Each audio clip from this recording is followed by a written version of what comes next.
it's everything that we've laid out tonight. I mean, to say that full Shabbat observance, there is no reason for B'nai Noach to refrain from performing any of the 39 melachot of Shabbat. They can, meaning that it's not only, let's say, something that ought to happen from the standpoint of continued involvement in the world, but there's, with regard to that, even if it's transacting business, if that's necessary, then absolutely allowed to do that. I think the issue probably, if I'm hearing what you're saying, I think the issue would probably come up where a person is beginning to really enjoy Shabbat, and then at the same time they have absolute free hand to do whatever they need to do on Shabbat, and it's almost like holding on to two trains that are going in two different directions, and you're being pulled apart by it. But I think it's just important to recognize that you can take as little or as much as you want of it, and it doesn't render you obligated in it. It's a voluntary thing. It's something that you do because you want to do it, as opposed to because you have to do it. It says in the Gemara, Gadol ha-mitzuva ve'oseh mimi she'ena mitzuva ve'oseh. Great is the person who is commanded to do something and does it, and the person who is not commanded to do something and does it.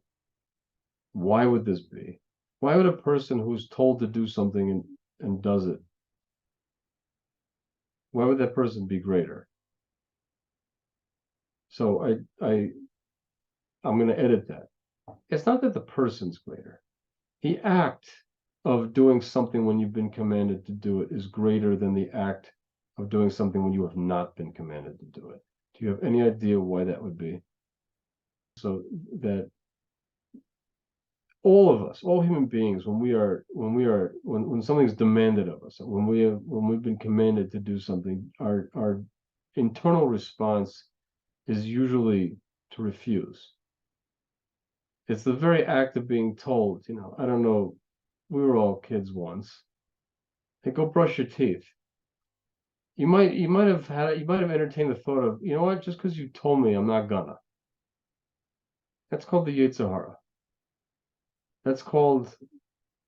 It's a normal human instinct. We don't like to be commanded. We don't like to be told what to do. So the act of doing something when you've been commanded to do it is greater because your natural instincts are to rebel. And you have to suppress, you have to get beyond yourself to suppress those natural instincts in order to carry out Hashem's commandments.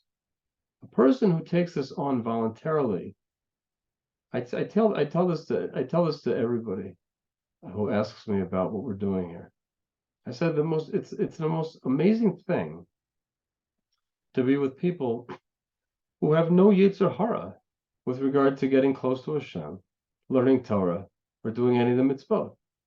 There's just no Yetzer Hara here, because with the exception of Shav mitzvot and that framework, the whole thing is completely voluntary.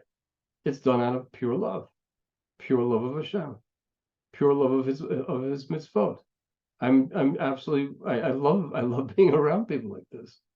I wish I would like to be like that myself. Just that it's just a normal thing that when you are told to do something, you don't want to. So the act of suppressing it tends to, you say you're lifting heavier weights psychologically. Doesn't make you a better person necessarily, but the act itself is just something that requires more self-restraint. So that's a guideline, I think, to get beyond this problem of feeling torn between two things. Whatever you want to do for Hashem is beautiful. Do it. Do it. If you wanted to go that next step, if you wanted to become Jewish and take upon yourself the yoke of the commandments, that's always a possibility.